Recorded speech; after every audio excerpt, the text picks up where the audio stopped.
BMW are celebrating their 100-year anniversary this year, and to commemorate that in South Africa, the BMW Club are staging their Concours event at Nelson Mandela Square. Behind me, over 60 BMWs of various shapes, sizes, ages, mechanical configurations, and we're here to see just how much effort some of their owners put in to their beloved BMWs. The short answer is a really astounding amount. The collection of spotless BMWs on display was testament to the love, care and attention to detail that members of the BMW Car Club Gauteng put into looking after their cars, some of which look like they'd just arrived from the factory, despite being decades old.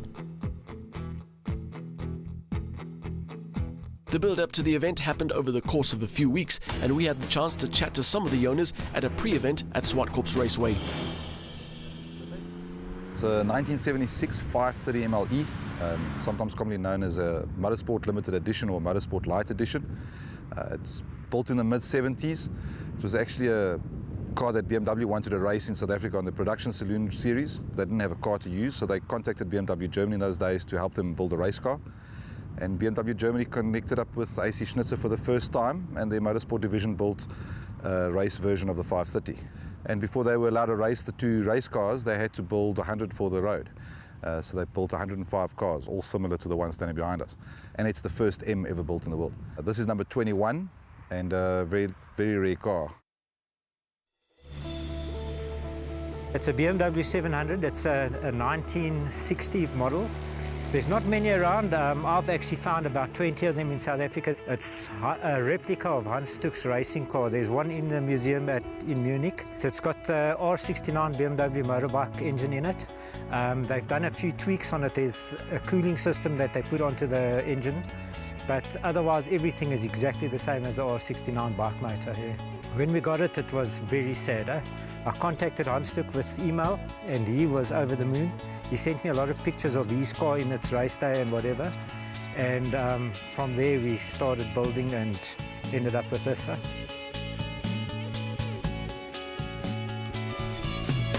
BMW has always been in the family, been dropped off at school, picked up from school, hated it in the beginning. Old age, you start enjoying it again, you know. This specific model is a 68 model. I don't think you should have garage queens, if you may say. Enjoying the car and driving it daily, knowing the characteristics of the car is more fun for us. I had an extra car at home, and I had a choice of selling the M3 or the 2002. And I had both keys up here, and I said, you know what, M3 can go.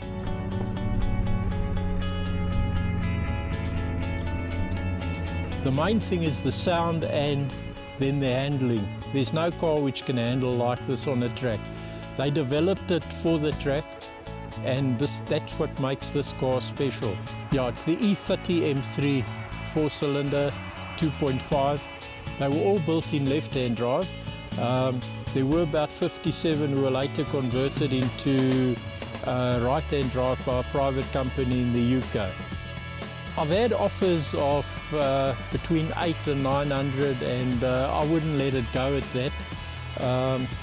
I wouldn't let it go at any price, actually. You can't import them because of the left-hand drive.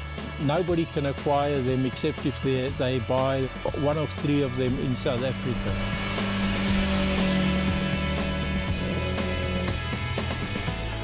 The car is very special. It's a manual 745, of which they only made about 14, exclusive to South Africa, and it was developed in the early 80s by a bunch of very interesting people. Pischer Schroeder, Paul Roche, big hitters at BMW. Pischer Schroeder went on to head up BMW worldwide, and this in fact was the prototype that was his company car as well.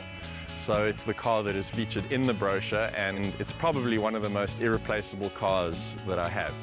They put the M1 M88 engine into it, which made it the fastest 4-door sedan in the world at the time. Price-wise, it nearly doubled in value in the 4 years that it was on the market, and was actually more expensive, marginally, than a 308 Ferrari and a Porsche 911 at the time.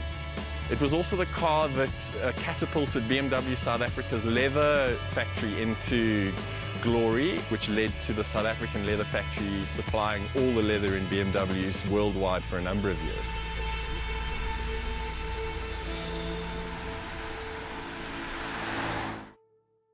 Fast forward to the main event and we found ourselves back in the company of those cars we had met earlier and a whole bunch more. Included in the lineup were a pair of 8 Series models, members of a series that is a very rare sight in South Africa. Built by BMW for just 10 years, the lineup included the 850i, powered by a 221 kilowatt V12. The model featured a number of firsts, including drive-by-wire throttle. The other 8 Series on display was the 840i. It was available with a 210 kilowatt V8.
The 8i might look like a regular version, but it was manufactured towards the end of the generation's production run, and so benefited from the later E34's generation interior while retaining the older mechanicals.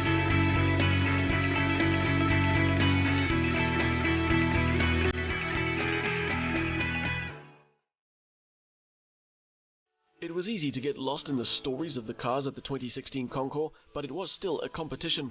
The judges were out to find winners in 5 different categories, from casual competitors to those who had spent an enormous amount of time and equal amounts of money keeping their cars in as good a shape as possible. Guys like Paul Casson, owner of this 3-litre CSL. It's a 1972 second generation 3-litre CSL, which means that it's the first generation fuel injected, whereas the first generation was carbureted and a much lighter model. It spends most of its life hidden away. The CSI is a standard car, heavy-bodied car, whereas the CSL is a lighter version developed for racing in the early 70s. I enter the car for the joy of it.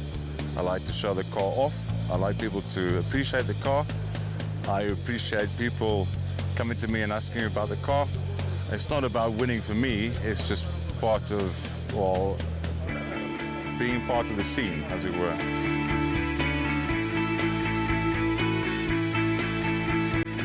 And with such an impressive array of some of BMW's finest on display, it's a great scene to be part of.